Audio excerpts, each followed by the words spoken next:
Today's video is brought to you by GameMastersForHire.com. Please stick around for a special offer. Cyberpunk is not a role-playing game. And you're probably like, dude, go look at GOG.com. They call it an action role-playing game. Go check out Steam. Role-playing is one of the top tags. If you've played Cyberpunk 2077, you're probably like, but I can make choices that have ramifications. There are multiple endings. I can romance people. Dude, I have skills, and there's a freaking role-playing leveling system. Of course it's a role-playing game. In the words of a god, is he though? Here's the thing, I don't believe that because Die Hard has a romance subplot and is pretty funny that it's a rom-com. Yippee-ki-yay, motherfucking! I believe Cyberpunk 2077 is something else, something that's actually quite extraordinary. But I want to first prove to you that it is absolutely, barely a role-playing game. I'm really curious to hear your before and after reactions. Hit the comments below and tear me a new hole. Then have a bit of a listen and tell me again what you think. Welcome to Go Play. My name is Jason BADOWER, and I'm a comic book writer and artist. I'm currently working on DC Comics' Black Label, Joker Harley Criminal Sanity Volume 2, a forensically accurate take on the Joker and Harley Quinn. You can find Volume 1 at your local comic shop or on Amazon.com. I also wrote and art directed Artemis, a graphic novel with YouTube superstar and genuine musical genius, Lindsay Sterling. I've also worked on hundreds of movies and TV shows, and a couple of video games too. And when I'm not drawing and writing comics, I just love playing video games and tabletop role-playing games.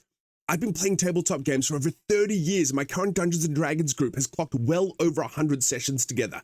Hell, we've managed 55 just in the last campaign, The Tomb of Annihilation. Huge shout out to my absolutely all-star dungeon master, Oliver Grigsby. In fact, you can share the love too. If you want to get into D&D, I really recommend checking out Ollie and his team on GameMastersForHire.com. Now, I don't believe that my experience makes me an expert or some sort of gatekeeper. You are relieved of your duties as gatekeeper. But it does give me slightly more to stand on when marketers and some devs are trying to drown me in doublespeak. To be clear, with Cyberpunk 2077, CD Projekt Red are trying to drown me in Moe Shandon. Cyberpunk 2077 is glorious for so many reasons, but one of those reasons is not as a role-playing game. Before we dig into this, if you're considering playing Cyberpunk 2077, you should be aware that the game is recommended for those over the age of 17. And I 100% agree. The stories in Cyberpunk 2077 deal with serious issues about drugs, pornography, mental health, self-harm, and physical and sexual abuse. These are not ideas that I believe are healthy to be confronted with when you're younger. I really recommend engaging with Cyberpunk's material as a minimum in your 20s. You'll feel and understand more of the writer's desired impact on you as you have a greater and deeper societal context for these incredibly serious issues. I won't be discussing any of these issues, but you should know that the game absolutely deals with them.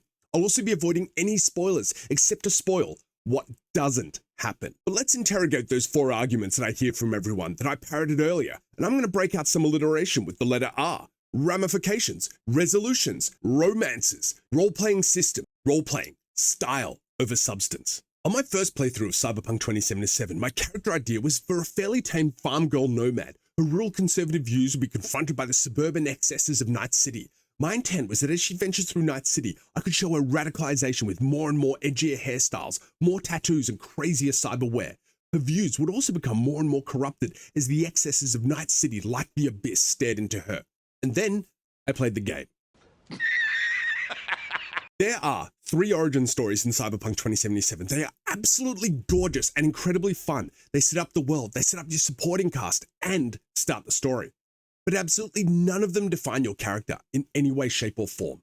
In Cyberpunk 2077, whatever gender identification you choose, you play V, a merc. No, that's it. You're a merc with a cool voice who is funny, angry, snarky, or smooth whenever you feel like it. Now, I don't mind limits. When I sat down to a tabletop game of Cyberpunk 2020, my character has to fit inside the GM story. But Cyberpunk 2077 is only a step or 2 above Borderlands. It allows me to only make 1 personality from 3 origins of any class that I like. CD Projekt Red's desire to allow your V to be whatever you want them to be leaves them wholly undefined for the entire playthrough. We establish where V came from, but where does V want to go? What does V want out of life? Even Conan wants things out of life. Crush your enemies, see them driven before you, and hear the lamentation of their women. V lacks a real goal, even a personal, emotional goal. And then when V is put in a life-threatening situation, what are they fighting for? What are they living for? And more importantly for a character, is anything more important than their life? It is sometimes implied that V sort of inherits their friend's motivation to become a legend in Night City. Sometimes I get to question that, but I don't ever get to change it. And it's brought up again and again by NPCs and by V. but I never get to decide why I want to become a legend.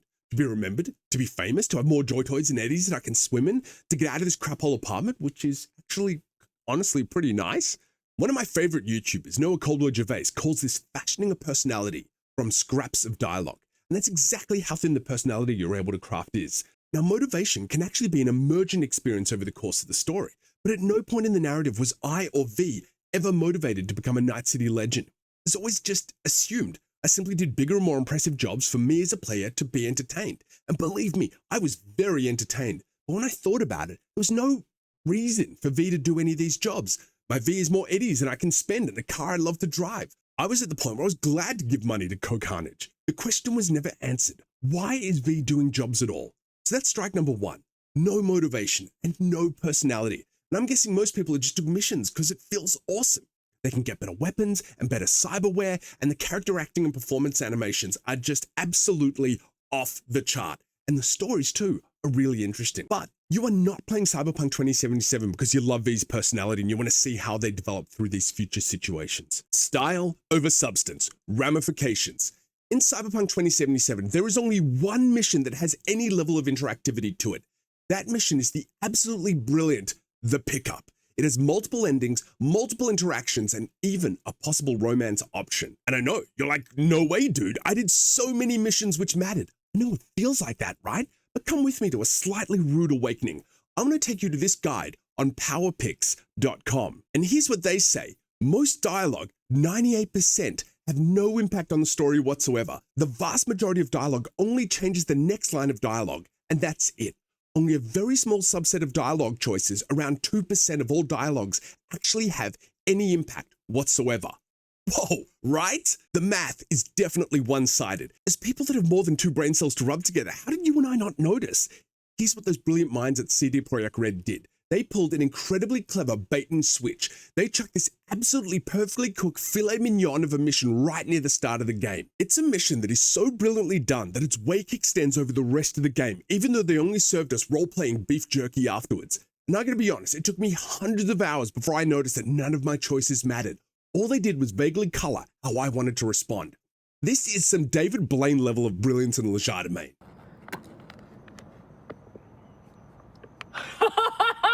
I call this style of role-playing writing, all roads lead to Rome. They offer you a bunch of things to say to give you the impression that what you say has an effect. But no matter what you choose, you always end up in exactly the same place. That does not to me count as true ramifications. In a tabletop game, if the DM or GM does this to you, it's called blocking or railroading. Both versions are when you ask to do an action and the DM just says, no.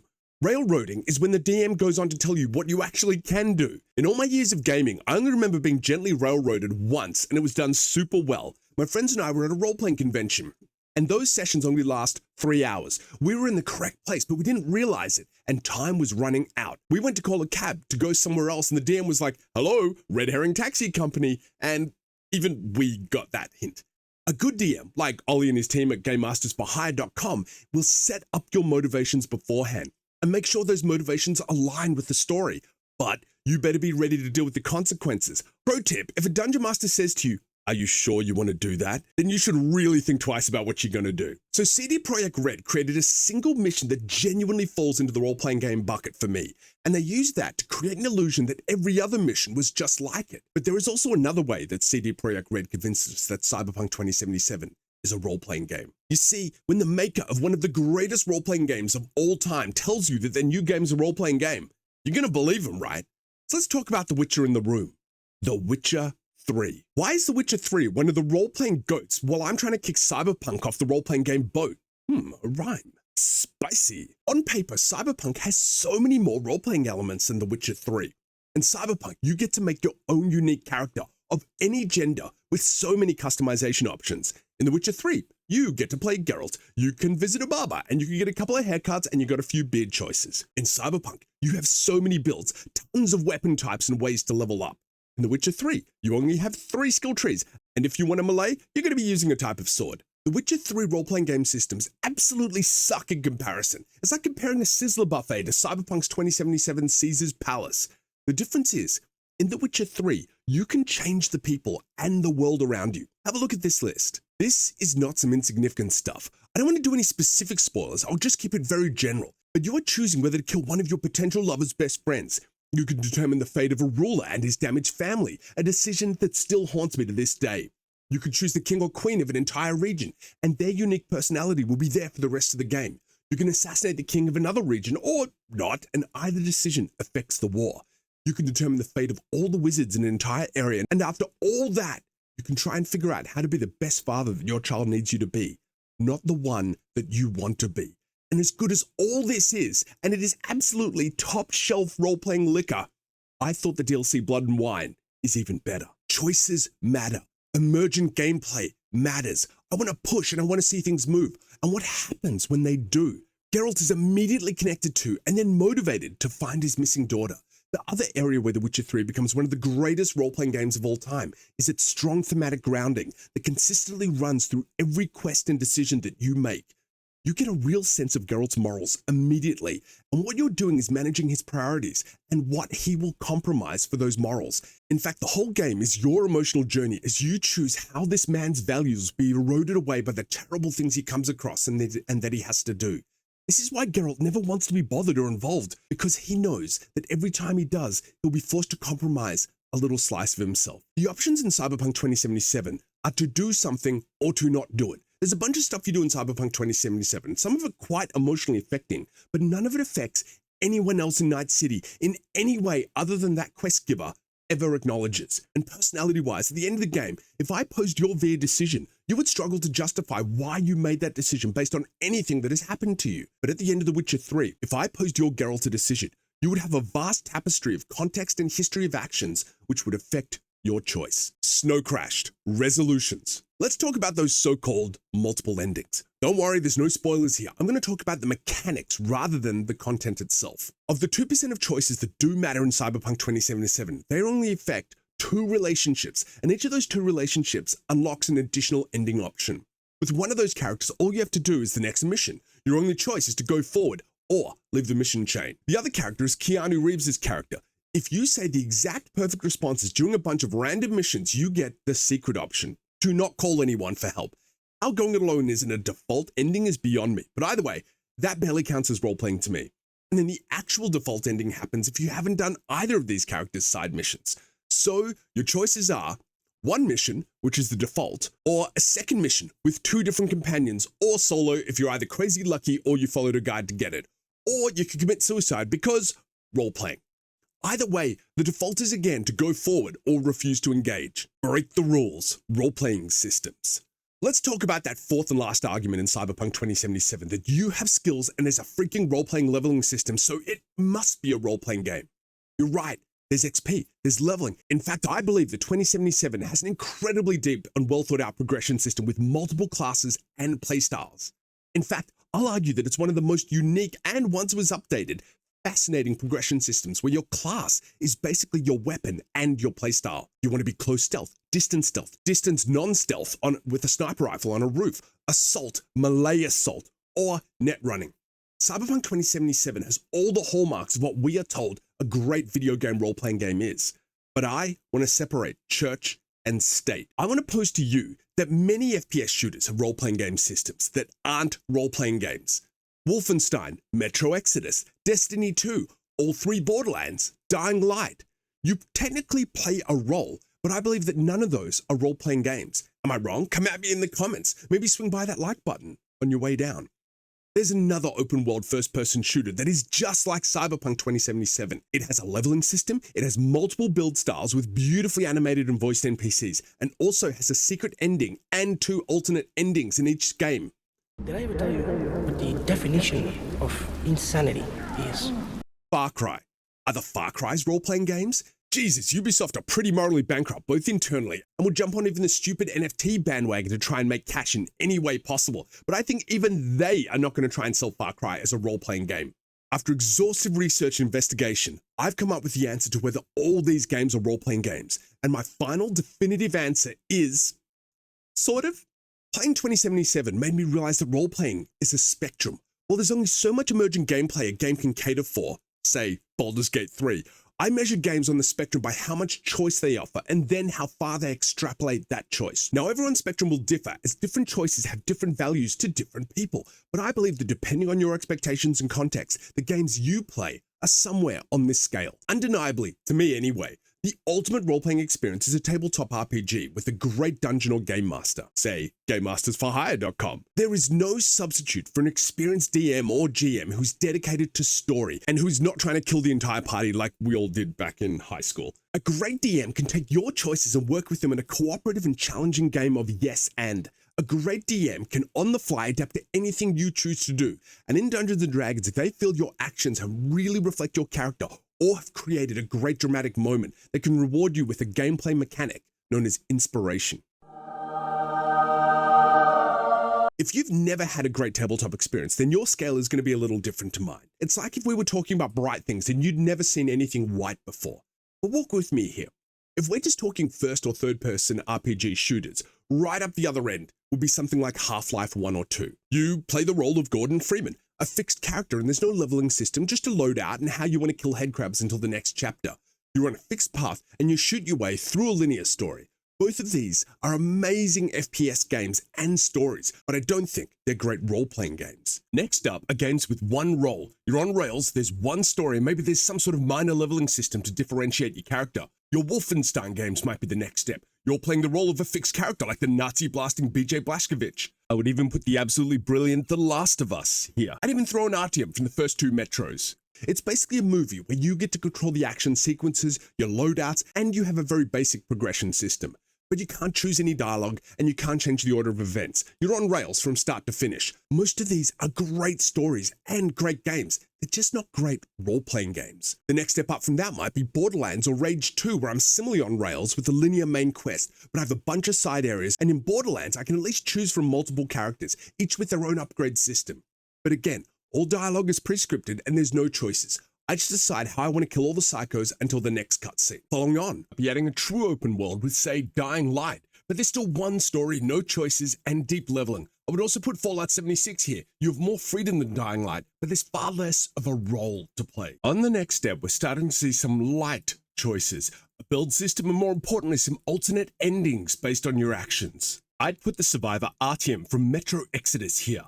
Artyom can choose to interact with smaller NPCs in a couple of different ways, and whose choices in each chapter directly affect what ending they get. Metro Exodus is also a flat-out amazing game, and it's so crazy immersive, but I don't believe it's a spectacular role-playing game. This category would also include the first BioShock game where you play as Jack adventuring in Rapture, and also its sequel, BioShock 2, where you play as Subject Delta. You're gonna have to make some dark choices whether to harvest the little sisters, and doing so will affect your ending. Unfortunately, Booker DeWitt and his pretty singular but fascinating ending and no choices is gonna have to side BioShock Infinite all the way back here as far as being a role-playing game. But I would add the Far Cry games here. Light choices, great leveling build systems, and at the 11th hour, alternate endings. Next category, I throw in Red Dead 1 and 2. In both categories, the roles of John Marston and Arthur Morgan are clearly defined and are strong protagonists. There's an immersive, open world, some sort of leveling, but only light flavor morality choices leading to alternate endings. Maybe the next level up on the role-playing spec, I'd actually pop Fallout 3 and 4 and even Starfield here. What I liked about Fallout 3 and 4 and Starfield is you can make a person. You can somewhat affect relationships in the world. Fallout 4 especially didn't just have multiple endings, it had multiple ending quest lines that were really extensive. There were a whole series of unique missions that lean into your choice for the wasteland.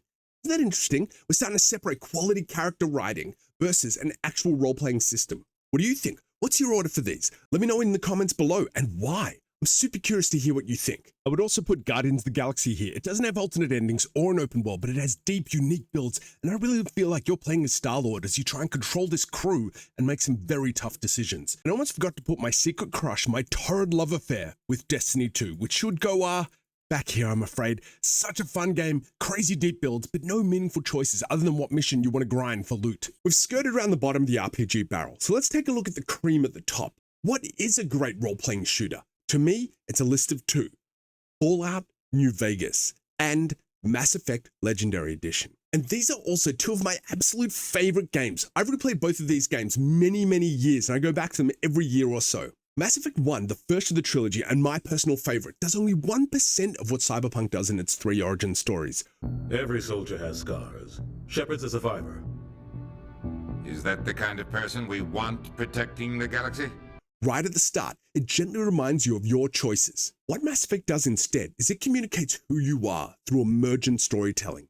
As you talk to people and interact with your mission givers, you get a real sense of the size of the Alliance officer sandpit that your Commander Shepard can operate in. If you ignore the awful Paragon and Renegade systems or just patch them to max, you can craft a real consistent personality with your choices.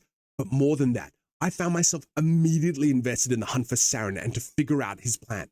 I was immediately motivated within minutes, and while my goals evolved, my motivation remained consistent and fueled. Now, Fallout New Vegas actually begins with you being shot in the head by Matthew Perry. I'm not joking. I actually want to bring this up to him when I once caught him smoking in my driveway. True story. In Fallout New Vegas, you are immediately motivated through varying degrees of curiosity and desires for revenge. Within your first few interactions with Saltire from Battlestar Galactica and Sunny Smiles at the Saloon, you are getting a really good idea of who you are and how you want to interact with this world. Both of these games have a great start, but unlike Cyberpunk 2077, in both Fallout New Vegas and Mass Effect, your character just becomes deeper and more unique rather than more and more shallow. These two games do this in 2 ways.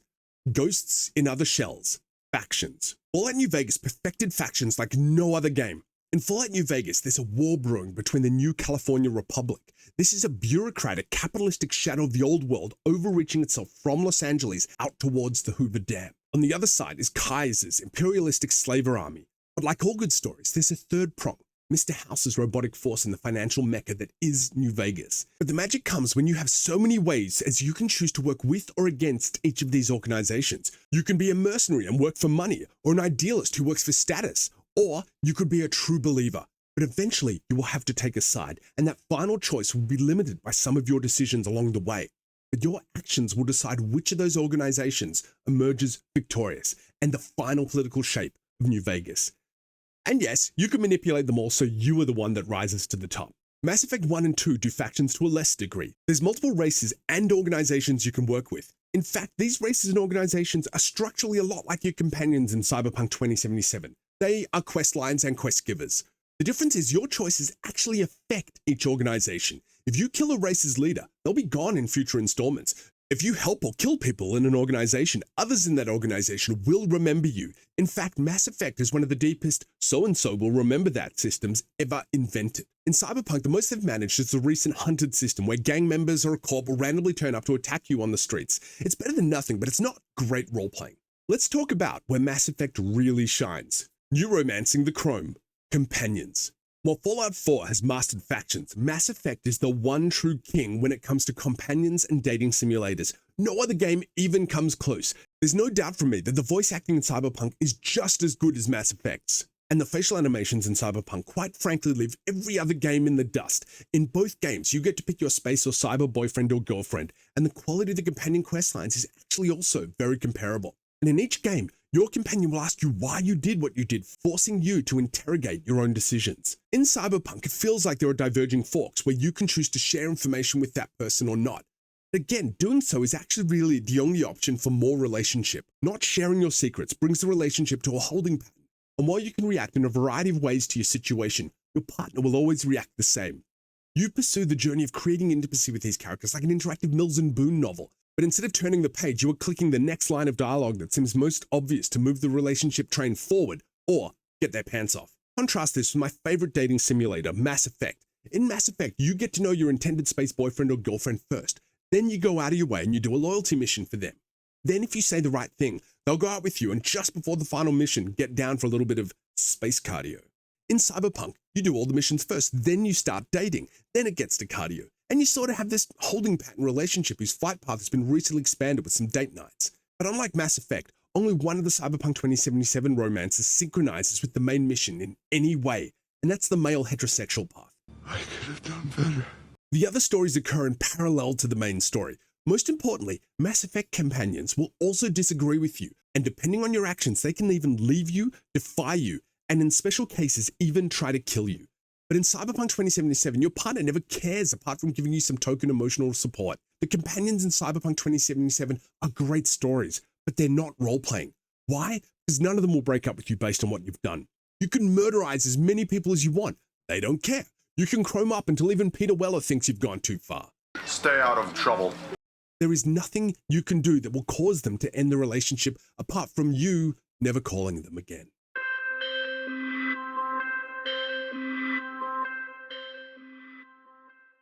Attitude is everything. Let's go back to those 4 arguments: ramifications, romances, role-playing systems, and resolutions. Cyberpunk has only 2 moments where there are branching timelines: in the mission, the pickup, and right at the end when you choose your ending. Cyberpunk 2077 feels like a bunch of movies that you can pick up and put down in almost any order. Here's the main story movie. Here's a movie about Julie. Here's River's movie. In fact, it's like that for the missions too.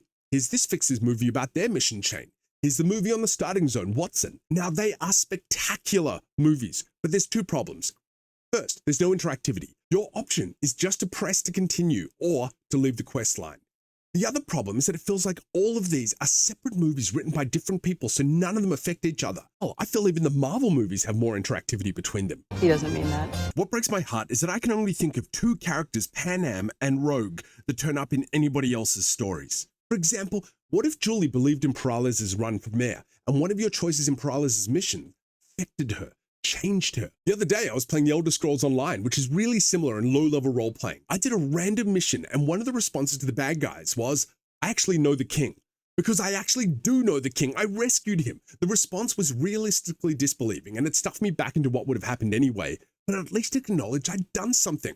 It's not a lot, but I felt seen, and I felt heard, and it felt like I was role-playing in a way that Cyberpunk never managed. And this was a goddamn MMO. Now, this is actually normally something that CD Projekt Red are normally great at. Their previous effort, The Witcher 3, is one enormous book written just for you. The thread that runs through Cyberpunk 2077 is your interaction with Keanu Reeves. The problem is, there is a really unsatisfying correlation between being sorta nice to someone and how I want to solve my final problem. In The Witcher, on my first playthrough, I didn't get Ciri to where I hoped she would be. I looked up where I dropped the ball, and it was in a scene where I had to let her take center stage, not me. I had to step aside from being the main protagonist and her overbearing father and stop protecting her and let Ciri stand on her own 2 feet. And that blew me away. And it's also changed me as a father in real life. While we're talking about The Witcher 3, let's talk about The Witcher 3's romances and how they're so superior role-playing experiences compared to Cyberpunk's. In The Witcher 3, you can meet a sorceress by the name of Kira Metz. She's pretty keen to start doing some cardio with you, and having sunk her claws in, she asks you for help.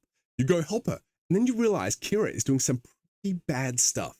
You can deal with her in a variety of ways, one of which is to even kill her. This then makes for an awkward conversation with her best friend, who might or might not be one of your good friends, or even your girlfriend. But with one of those choices, Kira will survive, and then she will save another supporting cast member, and the 2 will fall in love. That is awesome. 2 completely separate characters meeting together. But all the romances in 2077 are simply press to continue and try and get in this person's pants. Nothing branches. You just choose your dialogue to get to the next step. And that isolation of stories really hurts Cyberpunk 2077. Where Mass Effect really stands head and shoulders above Cyberpunk is that structurally, all your companions are tied to the main story. As you progress through and make your decisions, your companions will question your decisions and your choices about the things that had even nothing to do with them. This forces you to really think about why you did something. And in doing so, it creates your Shepard's unique personality and a sense that your decisions are actually affecting other people. Johnny's neo-monic role-playing game. So after all this, where do I believe Cyberpunk 2077 falls on the spectrum of role-playing? Before I get to that, it would be fantastic if you consider gorilla arm punching that like button and maybe hit that subscribe button to be informed of my next video essay. If you want to get some of my prints, I randomly send them out each month at the Print Paladin level of my Patreon. In fact, my Patreon is designed to give you something you might actually want at every level. You can also swing by jasonbadower.com for all my latest con schedules. Come and visit me, come grab a print, or don't, and tell me that you watched this video, and let's chat about it. And of course, you can always pick up Joker Harley Criminal Sanity and Artemis by Lindsay Sterling and myself. All right, Cyberpunk 2077. I believe a high-level role-playing game has emotional conflict, choices with branching lines, and causal ramifications. So Cyberpunk 2077, I'd put it somewhere here.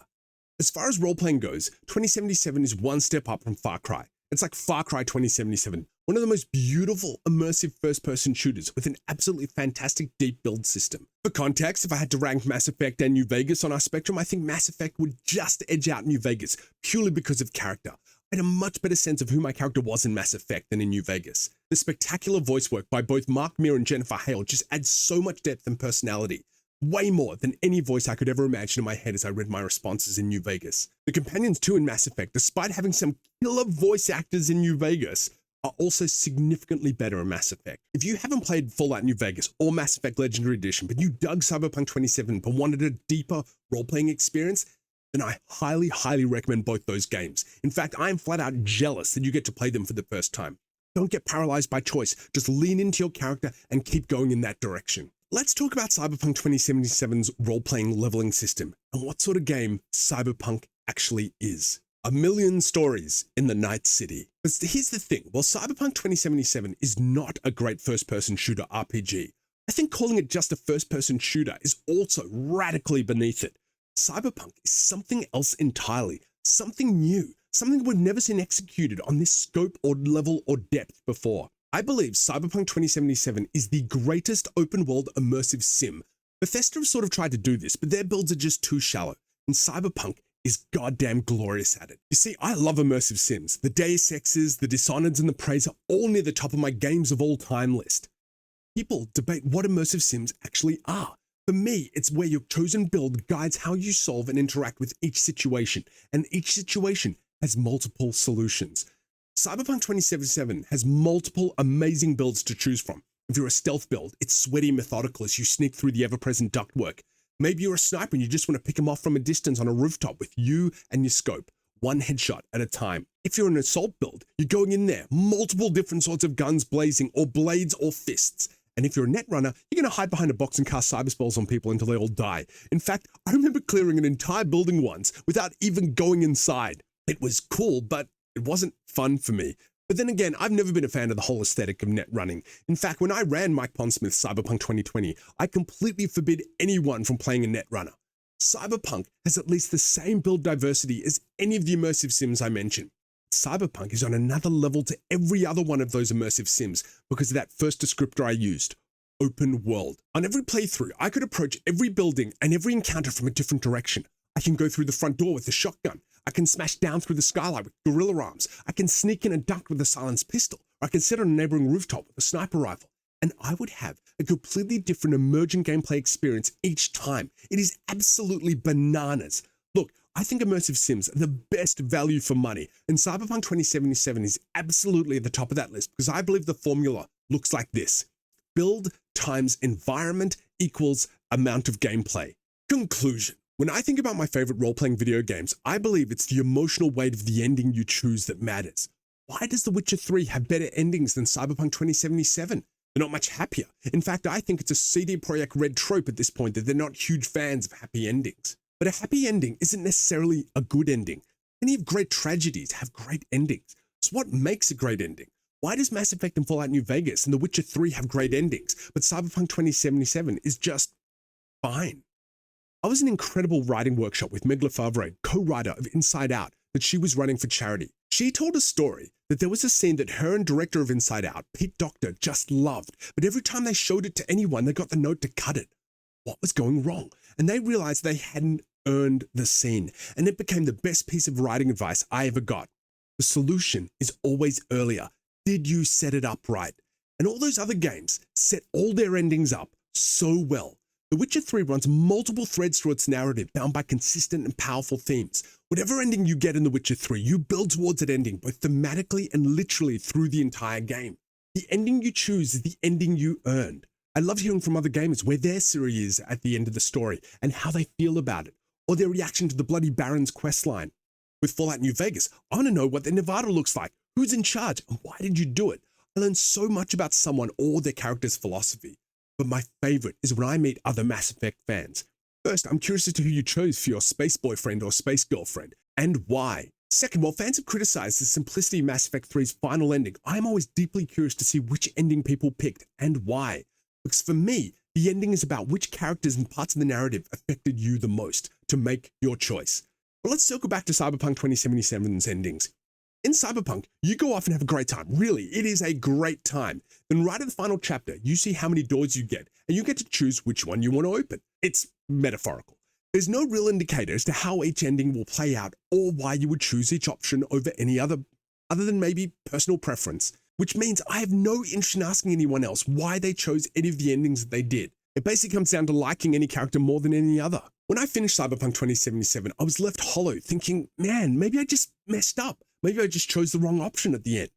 I immediately jumped on YouTube and watched all the other endings. Nope, they all sucked.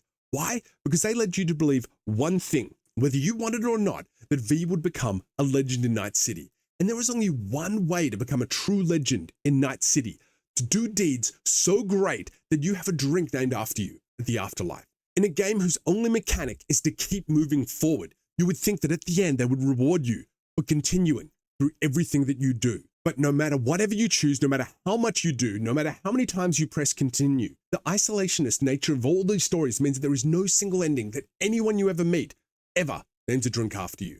Whatever you choose, you are always forgotten by Night City. Like tears in rain. As good as it is, and I believe Cyberpunk 2077 is an absolutely spectacular game, it's still not much of a role-playing game. And if you plunk down your hard-earned cash expecting a deep role-playing experience on the level of The Witcher 3, I think you feel pretty cheated. It's not just CD Projekt Red. You see, I think both you and I have been lied to by all the video game marketers. I believe they have stolen the term role-playing and watered it down, weaponized it, and gaslit us to forget what the term role-playing even is. You keep using the word.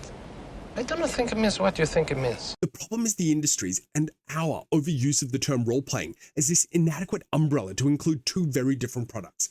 As players, as consumers, we need to demand a separation between a game with role-playing style leveling systems and an actual role-playing experience. I believe game marketers are messing with us to sell anything that vaguely smells like a role-playing game because they know that those three letters make money. But I also believe that those three letters are a promise. A promise that Cyberpunk 2077, that despite its tabletop roots, does not live up to. For all its shortcomings as a role-playing game, Cyberpunk 2077 has shown us that we need better ways to communicate new and complex types of games so that we know what we're putting our hard-earned money down for. And everyone is then set up for fun and success. Hit me up in the comments with your thoughts, but if you want a real role-playing experience, stick around.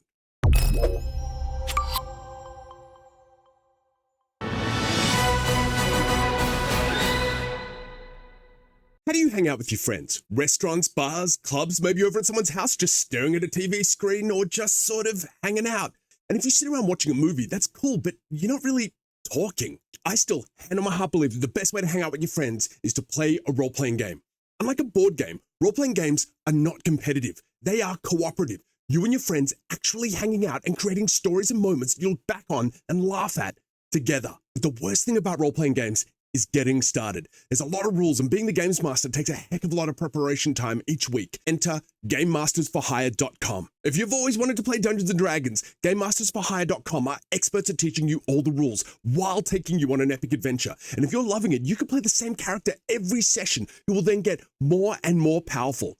If you're a wannabe dungeon or game master, there's no faster way to learn and be great at it than booking a training session with GameMastersForHire.com. For the experienced D&D groups out there, if you're looking for a special birthday gift for your DM, the best gift you can give is to let them be a player for a change by booking a birthday adventure.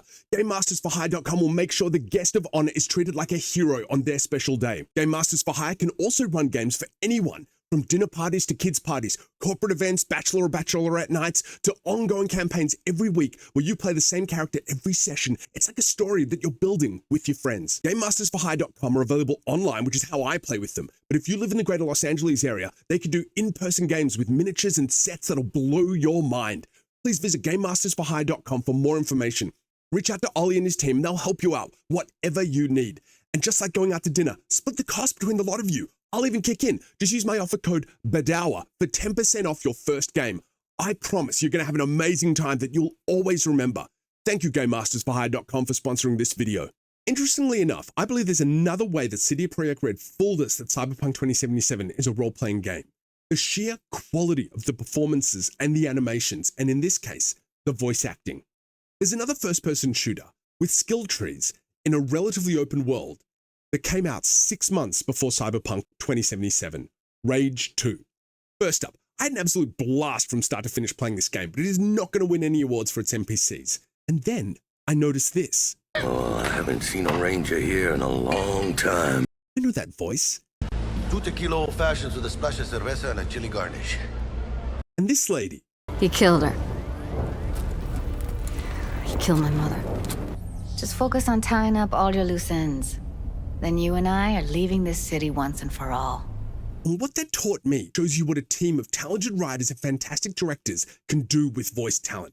CD Projekt Red are absolutely unbelievable in this direction. Look at the interactivity, look at the animation, look at their face, the subtlety of the performance, the inflection and the voice. Cyberpunk 2077 just leaves Rage 2 in the dust, unintended. Oh wait, Rage 2 has Linda Carter. Screw that, winner, Rage 2.